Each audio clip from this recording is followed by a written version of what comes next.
Bersyukur berjumpa kembali dalam berita hidup baru. Salam semua. New Life News NLN malam yang ke-71. Puji Tuhan Bapak Ibu Saudara yang diberkati Tuhan. Mari kita siapkan hati kita untuk merenungkan firman Tuhan. Sebelumnya mari kita memuji Tuhan dengan lagu Jejakmu Tuhan.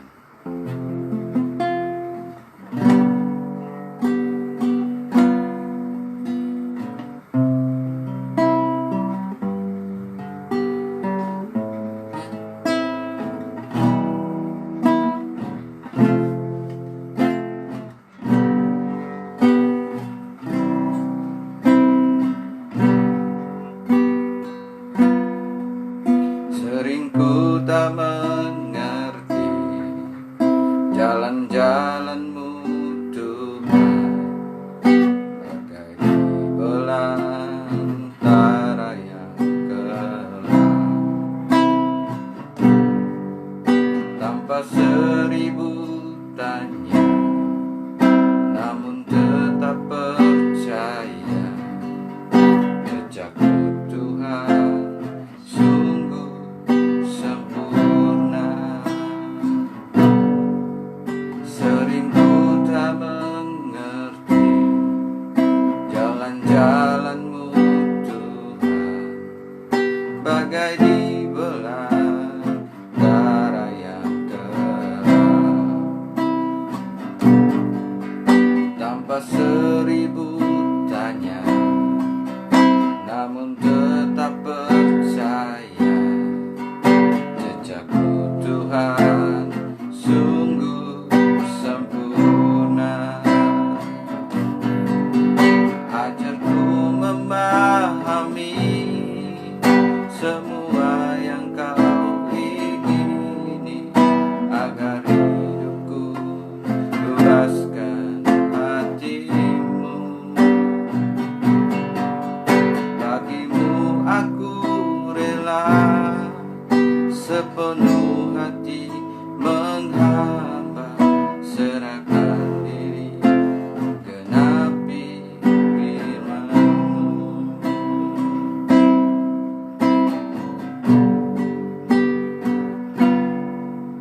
Sering ku tak mengerti jalan-jalan-Mu Tuhan, bagai di belantara yang gelap,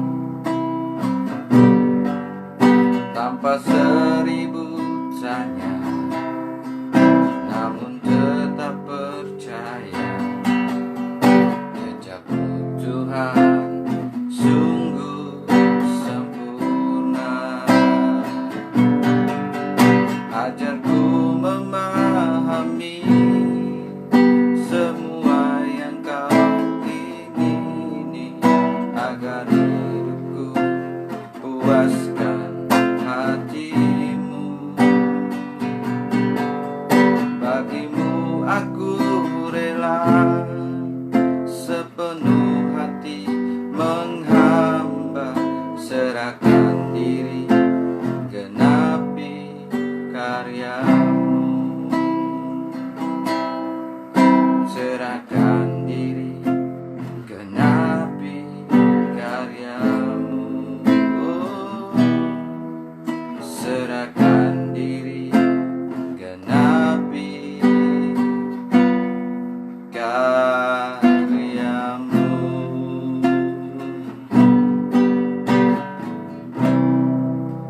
Haleluya. Mari kita berdoa. Tuhan, Engkau biarlah mengajar kami untuk mengerti jalan-jalan-Mu, sebab jejak-Mu sungguh sempurna. Apa yang Engkau sudah kerjakan sempurna bagi kami. Mari Engkau genapi setiap firman yang akan kami renungkan, boleh tertanam dalam hati pikiran rohani kami masing-masing. Dan segala kegelapan yang ingin mencuri firman, patahkanlah dalam nama Yesus. Jadikanlah kami sungguh-sungguh menerima berita hidup baru yang dari firman-Mu memulihkan kami semua. Dalam nama Yesus kami berdoa. Amin. Puji Tuhan Bapak Ibu Saudara yang diberkati Tuhan. Malam hari ini kita akan merenungkan firman Tuhan yang sangat luar biasa. Kenapa?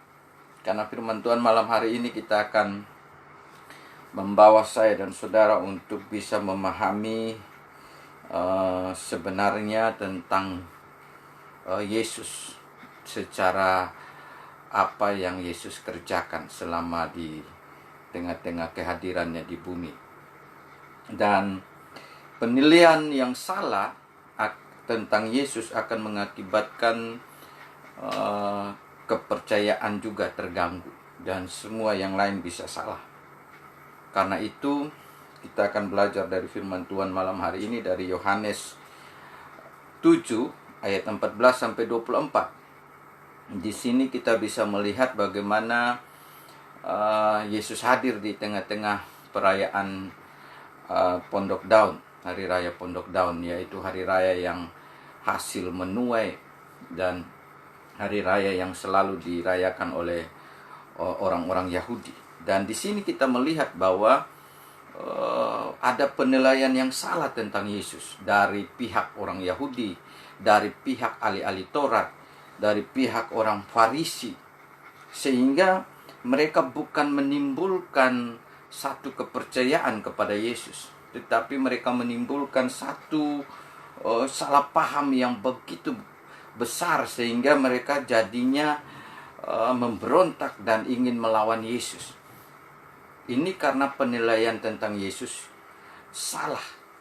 Jadi hati-hatinya ketika kita tidak benar menilai tentang Yesus secara kebenaran melalui firman, maka kita akan kecenderungan untuk salah. Dan kalau sudah salah penilaian dari awal, maka akan terus salah nanti.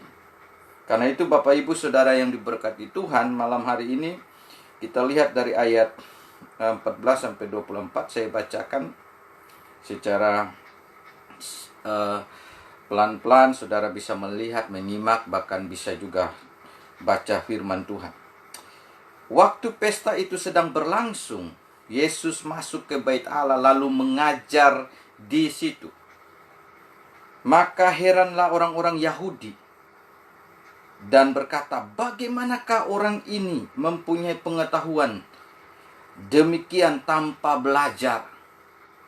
Jawab Yesus kepada mereka, ajaranku tidak berasal dari diriku sendiri, tetapi dari Dia yang telah mengutus aku.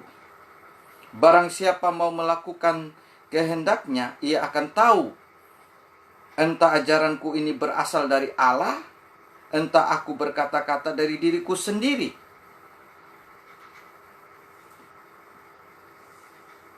Ayat yang selanjutnya, barang siapa berkata-kata dari dirinya sendiri, ia mencari hormat bagi dirinya sendiri. Tetapi barang siapa mencari hormat bagi Dia yang mengutusnya, ia benar dan tidak ada ketidakbenaran padanya. Puji Tuhan, sampai di ayat 18 dulu. Kita melihat di situ bahwa mereka semua heran dan takjub akan apa yang Yesus ajarkan, sampaikan. Yang pastinya kalau kita lihat dari penjelasan ini, tidak ada penjelasan tentang ajaran apa yang sedang Yesus sampaikan. Tetapi yang jelas dalam setiap kesempatan di Yerusalem, di bait Allah, Yesus selalu menyatakan hanya Injil. Pastinya Yesus akan mengajarkan tentang kerajaan Allah. Dan mereka semua kaget, heran, takjub, karena mereka berasa bahwa Yesus yang mereka kenal ini adalah seorang yang biasa, seorang tukang, anak seorang tukang. Dan dia juga bekerja sebagai tukang membantu bapaknya. Tetapi kenapa begitu luar biasa, mengajar dengan luar biasa? Dari sini kita bisa melihat bahwa orang Yahudi dan para tua-tua Yahudi semua hadir pada waktu itu, karena ini hari raya yang besar yang diwajibkan untuk semua orang Yahudi, terlebih khusus setiap laki-laki harus hadir dalam 3 ibadah tahunan. Dan ini salah satunya. Dan Yesus mengajar dengan luar biasa tentang kerajaan Allah yang pastinya. Injil. Nah, kita melihat penilaian yang salah tentang Yesus dimulai dari mana? Dari ajaran Yesus yang salah dimengerti oleh orang yang beragama. Saya melihat bagaimana mereka salah mengerti tentang pengajarannya. Mereka merasa bahwa pengajaran Yesus itu adalah pengajaran yang seperti ajaran-ajaran yang biasa, bukan tentang sesuatu yang abadi. Ini yang mereka tangkap. Mereka merasa bahwa ajaran Yesus itu ajaran yang sebenarnya banyak yang menyatakan keliru. Orang Farisi apalagi, ahli Taurat apalagi. Karena setiap pengajaran Yesus tentang Injil itu dilakukan di tengah-tengah hari Sabat pun dilakukan. Dan mereka sering bertentangan. Kita lihat tadi di situ, mereka salah mengerti. Dikatakan di situ dengan jelas oleh ayat itu yang kita baca tadi. Ajaranku tidak berasal dari diriku sendiri, Yesus menjelaskannya. Sehingga ajaran yang dia bawa adalah ajaran dari kerajaan sorga, dari Bapanya sendiri. Jadi saudara yang diberkati Tuhan, kita melihat bagaimana ajaran Yesus. Dia tidak mengajar saya dan saudara untuk tentang sesuatu aturan, tapi apa yang dia dapat dari Bapa. Karena tugas yang utama yang diberikan Bapa kepada Yesus adalah melakukan penyelamatan. Kasih Allah kepada semua orang berdosa. Di Yohanes 3 ayat 16 sudah jelas, karena begitu besar kasih Allah akan dunia ini, sehingga ia telah mengaruniakan anaknya yang tunggal, yaitu Yesus. Sehingga ia telah mengaruniakan anaknya yang tunggal, supaya barang siapa yang percaya kepada anaknya yang tunggal tidak binasa, melainkan beroleh hidup yang kekal. Inilah yang Yesus sampaikan. Ajaranku bukan dari diriku sendiri. Aku dapat dari Bapa. Bapa mengutus aku untuk melakukan pengajaran kasih ini. Pengajaran keselamatan ini. Pengajaran yang akan menyelamatkan seluruh dunia ini. Bukan pengajaran siapapun. Karena itu kalau kita salah menilai pengajaran Yesus, kita akhirnya menjadi orang yang menolak Yesus. Tidak bisa menerima Yesus sebagai ajaran yang membawa ajaran kebenaran. Kita harus memahami itu. Banyak orang Yahudi tidak memahami itu. Makanya Yesus menjelaskan pengajaran dia. Kenapa mereka takjub? Sebab Yesus tidak belajar dari orang-orang terpelajar, ahli-ahli Taurat. Tidak belajar tentang firman-firman Tuhan. Dia tahu firman itu karena dia sang firman yang hidup. Dia datang dari sorga, menjadi manusia, firman yang hidup. Karena itu dia mengerti segalanya. Nah, ini yang kita ketemukan Bapak Ibu Saudara yang diberkati Tuhan. Ketika mereka salah menilai tentang Yesus, mereka menilai pengajarannya secara dangkal, secara manusia. Makanya Yesus menjelaskan kepada mereka, tidak berasal dari diriku. Aku tidak mengajar dari diriku. Memang Yesus itu Tuhan, tapi dia sedang datang sebagai utusan yang menyelesaikan kehendak Bapa, yaitu menyelamatkan seluruh manusia. Dan Yesus mengatakan itu, saya tidak datang membawa pengajaranku sendiri. Ada berapa banyak orang yang menceritakan pengajaran tentang dirinya sendiri. Itulah sebabnya Yesus berkata, barang siapa mau tidak berasal dari diriku, tetapi dari Dia yang telah mengutus aku. Saya ingat jelas ayat itu. Yesus benar-benar datang sebagai juru selamat, utusan sang juru selamat. Dan dikatakan lebih jauh bahwa Ayat 17 tadi yang kita baca, barang siapa mau melakukan kehendaknya, ia akan tahu tentang entah ajaranku ini berasal dari Allah. Melakukan kehendak Tuhan.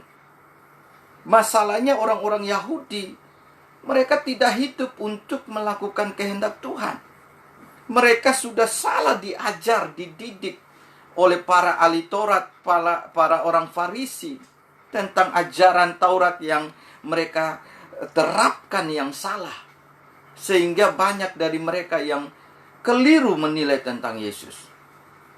Di situ dikatakan kalau engkau benar-benar melakukan kehendaknya, kehendak apa yang Tuhan sudah beri kehendaknya, Taurat yang kamu punya, kamu lakukan, pasti kamu tahu pengajaran saya ini benar atau berasal dari sorga atau bukan.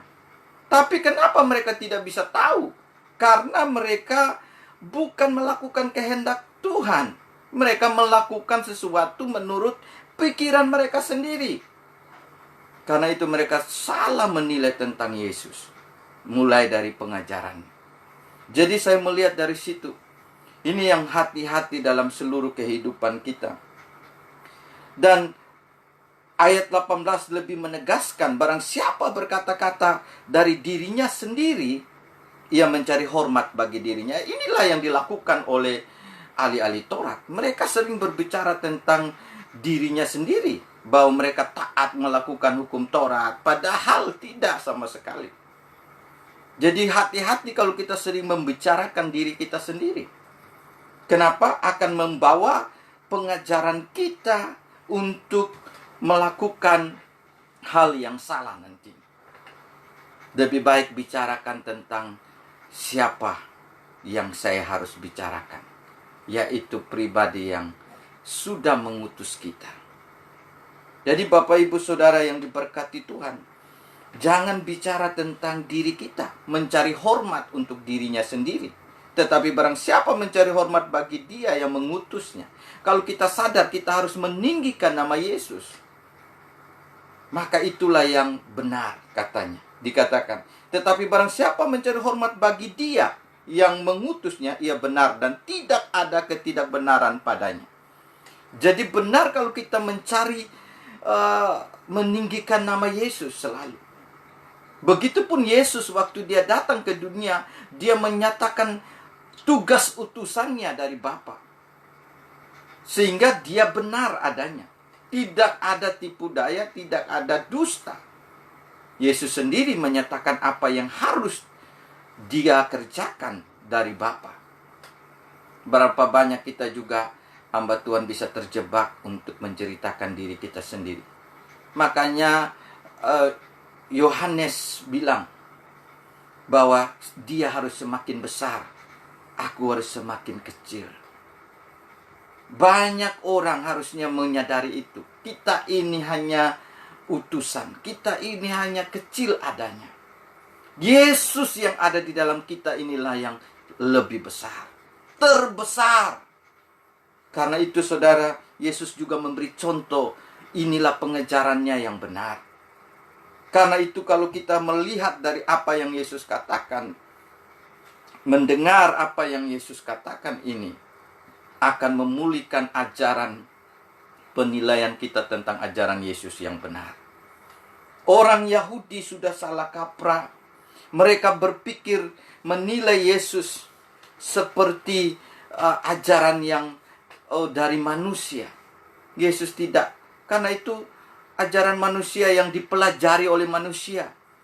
Yesus tidak belajar kepada siapa-siapa dari manusia.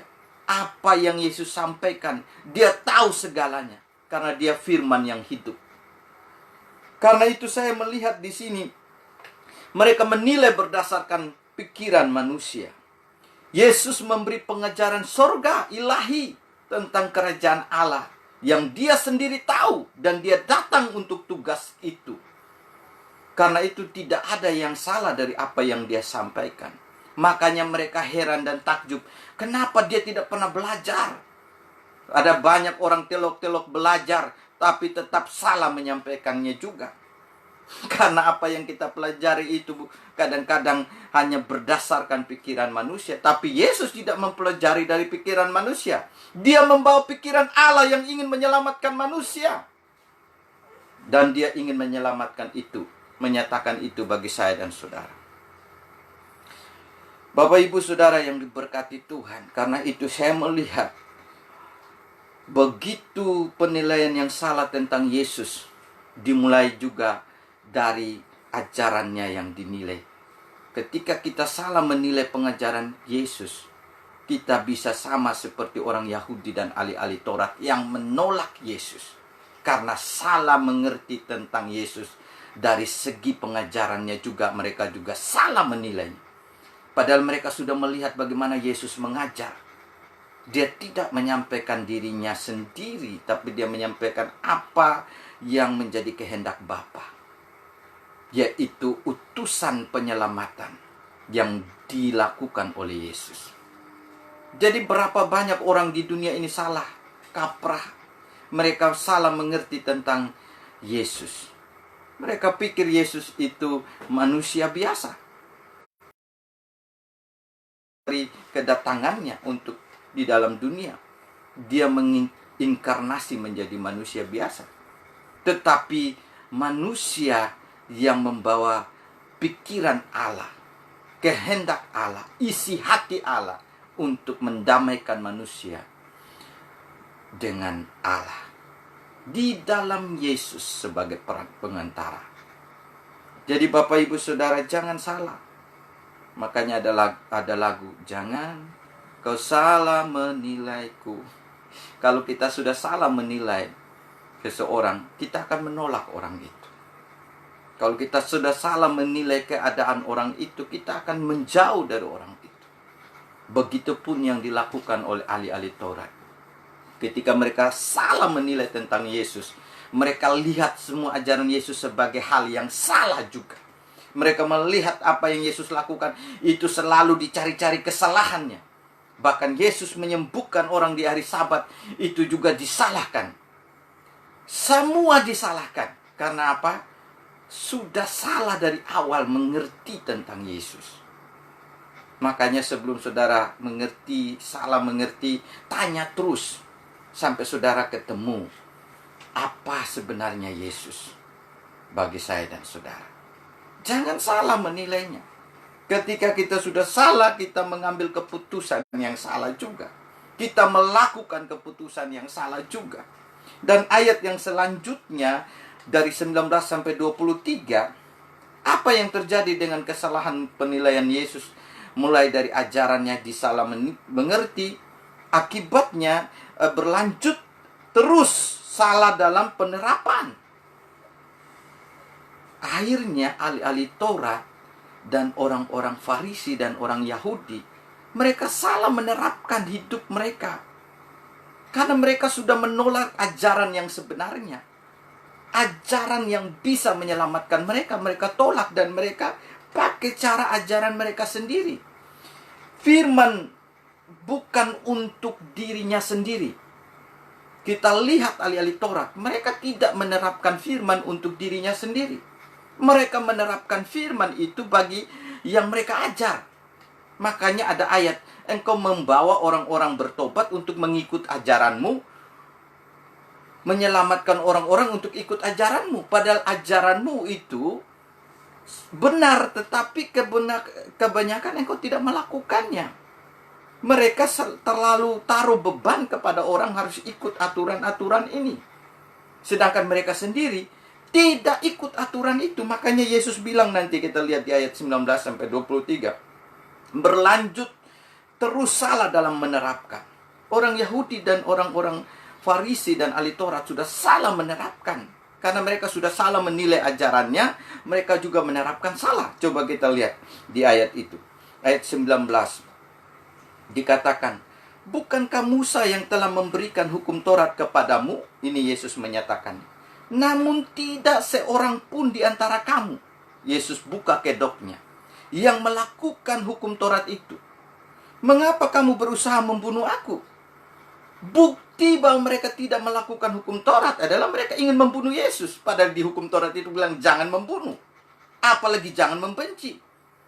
Ini sudah menjadi bukti. Mereka kan dicatat sebelumnya ingin membunuh Yesus karena Yesus menyembuhkan orang pada hari Sabat. Ini bukti mereka salah menerapkan apa yang mereka nilai menurut pikiran mereka. Mereka tidak terapkan di dalam kebenaran hidup mereka. Makanya firman itu harus menjadi firman untuk diri saudara sendiri, sehingga ada perubahan. Bukan firman untuk orang lain.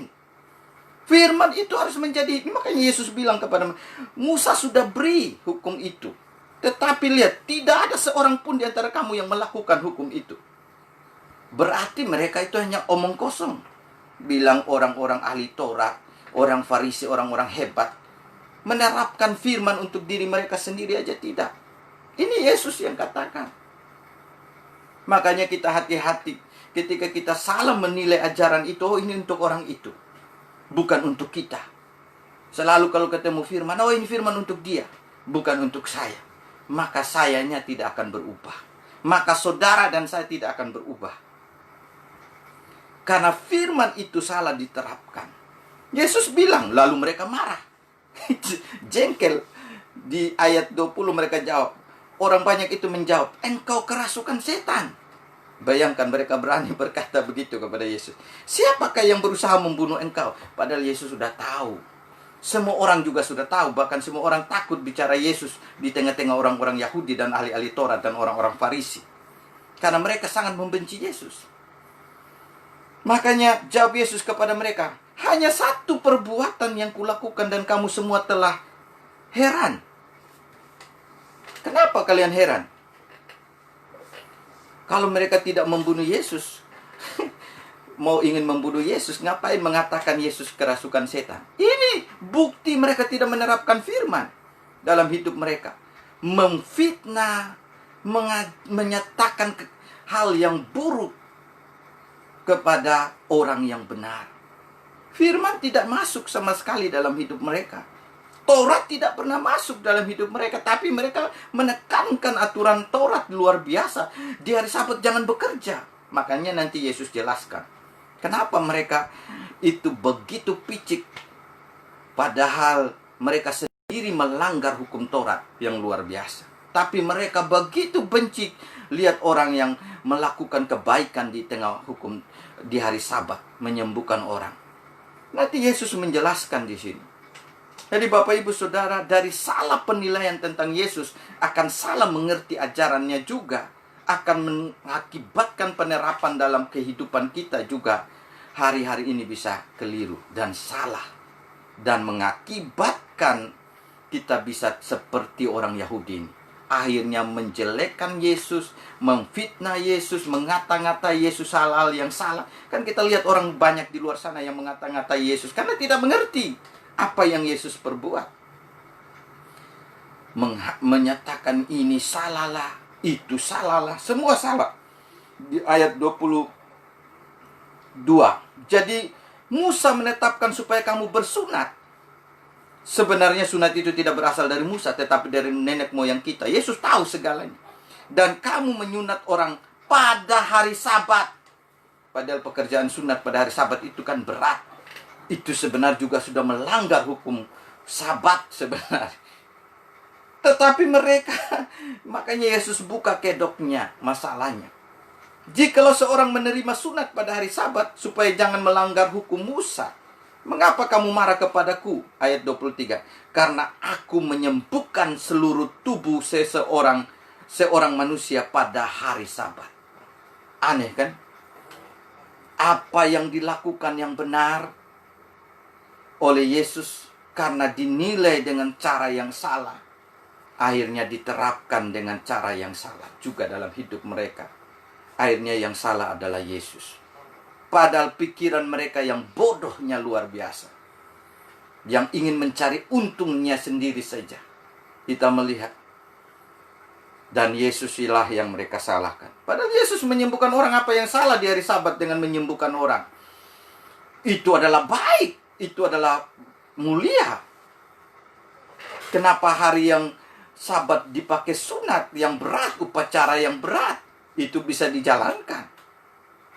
Yang ada pengorbanan. Kenapa penyembuhan di hari Sabat dijadikan persoalan? Inilah orang-orang yang tidak menerapkan firman bagi dirinya sendiri. Yang semua hanya ditujukan ke orang lain. Suruh orang lain melakukan. Suruh ini, firman ini untuk dia. Dan kita selalu benar. Aturan-aturan disampaikan. Bapak Ibu Saudara, saya melihat firman bukan untuk diri sendiri, tapi untuk orang lain. Tidak bisa berubah menjadi benar, tetap jahat. Kita lihat mereka tetap jahat kan. Tidak ada ahli Taurat, orang Farisi. Hanya 1-2 orang yang sudah menerima Yesus, mereka berubah baik. Yang lain itu pada jahat karena terus menerapkan firman yang salah. Ketika firman tidak bisa masuk dalam hidup seseorang, pasti kejahatanlah yang akan muncul selalu. Mereka tidak bisa menerapkan yang baik karena firman yang baik tidak masuk. Mereka bilang Yesus kerasukan setan lah. Luar biasa, tapi Yesus untung sangat baik hati. Kalau tidak itu hari itu juga sudah selesai orang-orang yang berkata begitu. Cuma itulah penilaian yang salah tentang Yesus. Ajarannya juga sudah dinilai dengan salah. Menerapkannya juga sudah salah. Injil tidak diterima, tidak diterapkan. Bapak Ibu Saudara yang diberkati Tuhan, dari firman ini saya melihat tidak bisa berbuat menjadi benar. Kaku. Mereka sangat kaku dengan aturan-aturan. Karena kekuatannya tidak ada. Coba kita lihat ahli-ahli Taurat. Satu mujizat pun tidak pernah mereka buat. Dibanding dengan rasul-rasul. Tapi aturannya begitu ketat. Makanya hati-hati sekarang. Banyak yang pakai aturan ini itu. Bukan aturan itu salah. Aturan itu bisa benar. Tapi jangan menerapkan aturan di luar kekuatan ilahi. Jangan. Karena aturan yang tanpa kekuatan ilahi, nanti kita tidak mengalami kekuatan ilahi.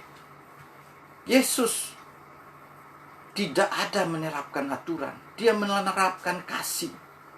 Dia menerapkan kasih Allah. Dan perubahan terjadi.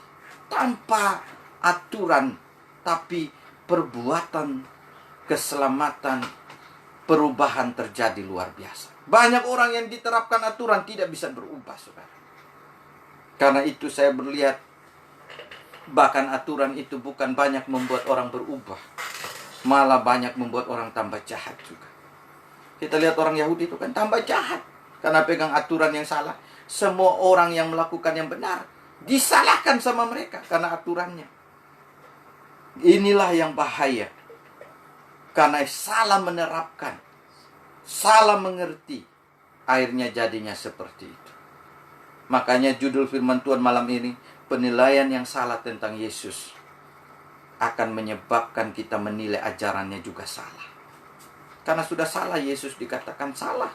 Semua yang dilakukan juga akan dilihat salah. Ajarannya juga akan dilihat salah. Yang lebih bahayanya, ketika ajaran Yesus sudah dianggap salah, ajaran yang salah dimasukkan kepada dirinya sendiri. Ajaran yang benar ditolak. Makanya tidak ada perubahan. Orang Yahudi dan ahli-ahli Taurat dan orang Farisi tidak ada perubahan. Makanya Yesus kecam terus mereka.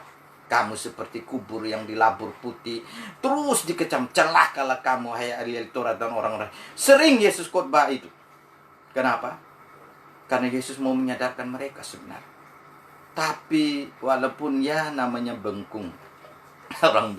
Orang Bali bilang, biar disampaikan apapun yang namanya sudah tertutup kegelapan dengan aturan. Ya, yang penting aturannya.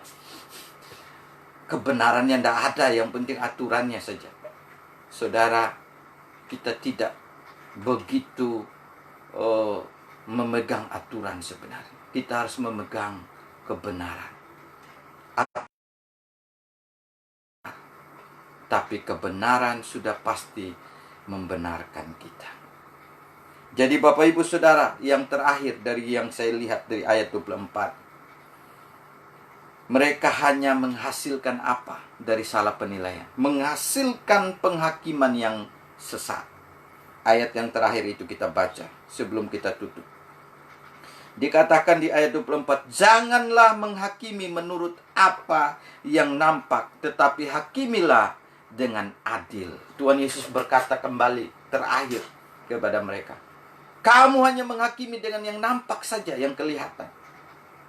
Itulah manusia. Kalau lihat orang berhasil, dikiranya inilah yang hebat. Belum tentu, saudara. Saudara ingat Lazarus dan orang kaya. Siapa yang layak di hadapan Tuhan? Ternyata Lazarus, saudara. Jadi penilaian kita jangan dinilai dari apa yang kelihatan. Begitupun dalam hal Saul dan Raja Daud. Saul pernah dipilih dari penampilan yang luar biasa. Tetapi apa yang terjadi, Tuhan bilang, jangan lihatlah penampilan, lihat hatinya. Jadi ada gambaran yang Tuhan berikan. Kadang-kadang kita melihat yang kelihatan, lalu kita merasa ini sudah yang hebat, ini sudah yang bagus. Ahli Taurat seperti itu. Kalau lihat, melanggar hari Sabat, itu saja penghakimannya. Selalu menyatakan orang yang lain yang setan. Dialah yang benar. Hati-hati dengan penghakiman. Tuhan bilang, penghakiman itu adalah hak Tuhan. Kadang-kadang kita mengambil haknya Tuhan karena merasa kita hebat. Kita tidak tahu segalanya. Tuhanlah yang layak menjadi hakim. Dia tahu segalanya tentang kehidupan saya dan saudara. Bapak Ibu, makanya Tuhan bilang kepada orang Farisi, ahli-ahli Taurat, orang Yahudi, janganlah menghakimi menurut apa yang nampak. Yang nampak itu yang kelihatan. Kita harus melihat secara rohani. Kamu bisa melihat yang nampak itu bagus, kaya itu hebat, pintar itu hebat, semua hebat. Tapi rohnya sedang mati. Wah, jangan salah menghakimi. Justru itu yang lebih berbahaya, saudara. Semuanya hebat, tapi tidak ada Yesus dalam hidupnya. Berbahaya, saudara. Makanya di ayat yang terakhir ini adalah hasilnya. Ketika penilaian Yesus salah, ajaran Yesus juga dinilai salah. Menerapkan yang salah dalam hidupnya bukan firman. Akhirnya menghasilkan penghakiman. Semua salah, itu salah, semua salah.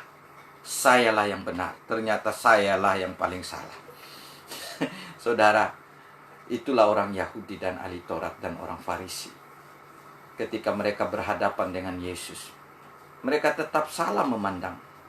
Karena itu kasihan sekali. Padahal keselamatan dekat dengan mereka. Tapi karena mereka sudah salah menilai, mereka hampir-hampir tidak mendapatkan keselamatan sama sekali. Hanya sedikit. Karena itu Bapak Ibu Saudara, jangan salah menilai. Ketika orang sudah salah menilai Yesus, salah menilai salib, salah menilai arti kedatangannya sebagai juru selamat, maka keselamatan kita tidak bisa dapat terima. Malam hari ini, mungkin engkau bisa salah melakukannya apa saja di dunia ini. Tapi jangan salah menilai tentang Yesus. Yesus sangat mengasihimu. Yesus datang untuk bayar dosa saya dan saudara. Yesus datang untuk saya. Yesus mati untuk saya. Yesus bangkit untuk saya. Yesus naik ke surga untuk saya. Dan Yesus kirim Roh Kudus untuk saya. Ketika saudara mengerti itu, maka itulah kebenaran. Dan disitulah saudara akan mengalami keselamatan dari Tuhan. Amin. Puji Tuhan. Bapak Ibu Saudara yang diberkati Tuhan, apa yang saya dapatkan dan saya sampaikan malam hari ini bukan datang dari saya, tapi ini dari kebenaran firman. Seperti Yesus bilang, dia tidak mengajarkan apa yang dari dirinya. Walaupun dia Tuhan, tapi dia menyatakan dia adalah utusan yang harus melakukan firman. Ketika Yesus melakukan itu, dia sedang menyatakan kebenaran. Bapak Ibu Saudara, saya pun juga hanya mau menyatakan hanya satu yang benar, hanya satu yang sempurna, yaitu Yesus Kristus Tuhan. Ajarannya, pribadinya, perbuatannya, semua yang dia kerjakan, yang dia terapkan adalah kebenaran, adalah Injil. Maukah saudara menerima dia sebagai Tuhan dalam hidupmu? Ketika engkau berdoa malam hari ini, bilang, Tuhan, kalau saya sudah salah menilai engkau, Yesus bukan Tuhan orang Kristen. Yesus adalah Tuhan untuk semua umat manusia. Yesus bukan datang untuk 1-2 orang. Yesus datang untuk semua orang berdosa.